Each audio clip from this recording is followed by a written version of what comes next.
Hello, everyone. The upgraded version of Beauty and the War, this is version 2, came out on Christmas Eve.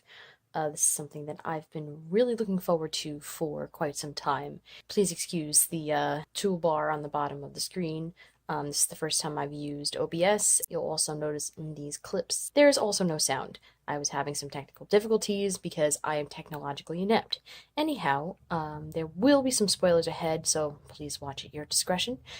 And just some observations and possible theories that I have, and much, much more. So, without further ado, I'm going to stop rambling and get on with the video. Let's go! So before we get into the nitty-gritty details here, let's cover the gameplay first. So the gameplay is pretty much the same as it was in the previous demo. The sequence takes place over the course of 2 days. The beautiful thing is that you don't have to relearn how to play the game all over again. There are some subtle changes. I do like that now, every time you do a chore, that it shows kind of like a countdown. You have 3 hours left, 4 hours left. It gives a little description of each chore that you're doing, so little subtle changes to keep you on your toes while you're playing. Now, as far as the characters go, they have gotten a huge makeover. If we take a look at Arsenic for a second, you can see he's had some major appearance changes over the course of the past few games that Poison Apple Tales has made. Now, he's been given an extra dose of handsome, with a sultry voice to add to his dashingly good looks. Seriously. Jack Kami's voice is just... Want a diamond ring, I want some bracelets and everything. Daddy, you better get the best for me.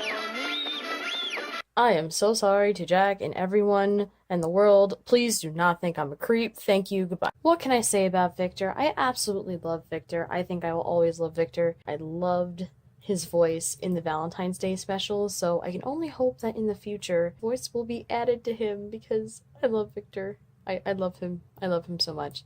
So Rosemary has a lot of dialogue in the game. Rachel J did a great job, and she made me giggle quite a few times. It is going to take me some time to get used to her new hair color, though. I was definitely not expecting that change, but it's not a bad thing. Jasmine looks completely different, but also not in a bad way. I guess she insisted on changing her hairstyle, because I love that along with her new makeup. I find it interesting that she and Ambrosia look more similar even though they're third cousins.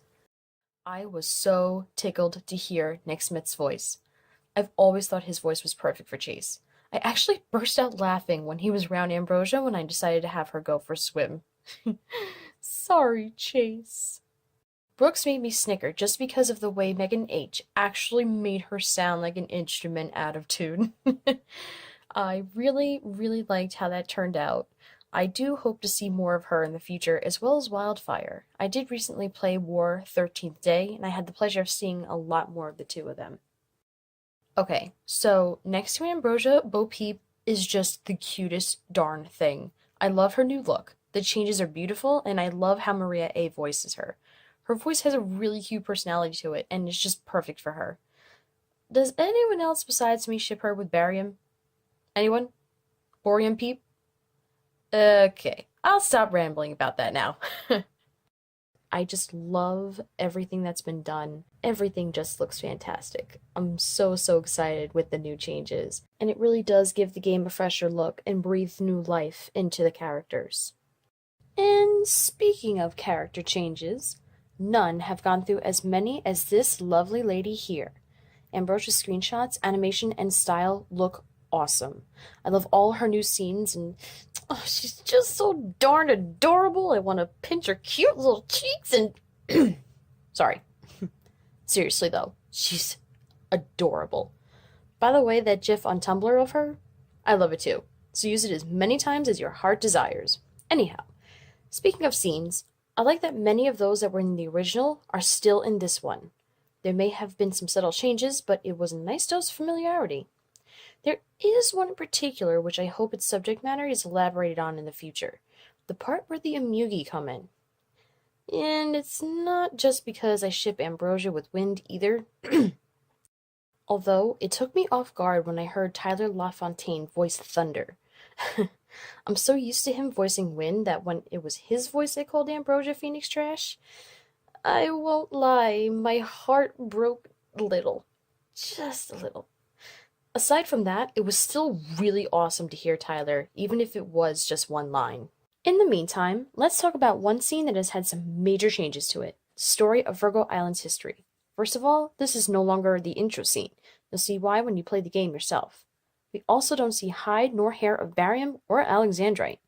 Now, we don't actually see alexandrite in the original demo. We are assumed to be playing him when we fight alongside barium in battle. Now, Ambrosia narrates us through the battle, describing the island with new animations and screenshots that are absolutely stunning. Seriously, some of these new scenes are like paintings. The artistry and new animations are beautiful and eye-catching. And speaking of eye-catching, there is one last thing I want to cover before I get into a very important theory I have. Or rather, someone I want to cover. And that is X. Yes, he is the brand spanking new man of the hour, and he is lighting up the stage. Literally, because he has the power of pyrokinesis in his deck of cards. That's right, in this school of hard knocks, X is the class president, and he won't let anyone forget it. What his role will ultimately be in Ambrosia's story, as well as what his own is, has yet to be seen, but X will certainly leave you yearning for more.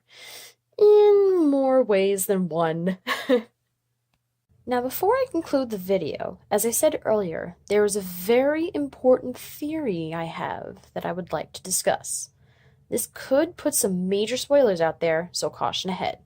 With that said, there is one character that is briefly mentioned by X in the game, who's already got their eyes of Ambrosia, it seems. But based on the preview, you can watch at the end of the demo, I have a feeling that this character will play a very significant role. I'm describing none other than the mysterious Strike Master. First off, in the preview, they are shown along with the words, "Who am I?" and "I'm sure you've heard of me, princess." Then, assuming this is a male, the Strike Master is shown again. So, who is this mysterious character? And what are his intentions with Ambrosia? Could it be that we have a new villain in our midst?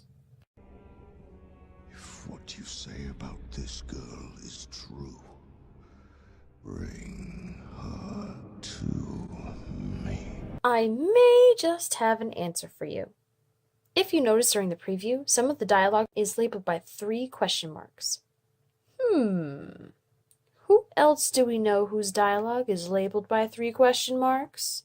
Blanket guy? I wonder who that is. Who are you? Oh, just a narrator from another universe. A man with a blanket. She begins to draw back from him, but before she can make it far, his hand shoots forward. It presses into the grass beside her head. A grin cracks his lips. Hello, darling. Is that my new nickname? Paramus? It's a nickname.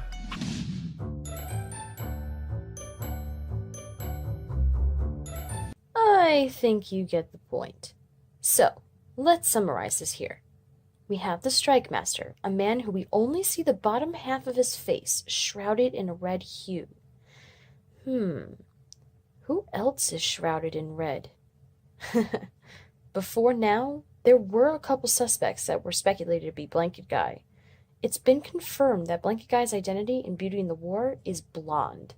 This led many to believe that he could be Arsenic or even Victor, perhaps even Onyx or Alexandrite. However, those who played War 13th Day may recall one screenshot where we see the back of Alexandrite's head while speaking to Ambrosia. Unless it's been changed, he seems to have black hair, so he's out. As for Onyx, we have yet to see his actual face, so he's still a slight possibility, but nothing else seems to really connect between the 2 characters. But if this theory is correct, does this mean that Arsenic and Victor have been red herrings this whole time?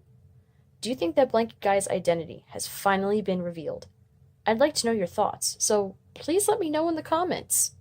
Before I wrap this up, I want to thank everyone who watched this video. It's greatly appreciated, but more importantly, if you haven't already, please download the new Beauty and the War demo and play it. The people of Poison Apple Tales and the talented voice actors put in so much dedication and hard work into this, so they deserve ample praise and support. The story and characters just get better and better with each game, and it's like a book I don't want to put down. With That said, thank you again, and see you next time. Bye! That was absolutely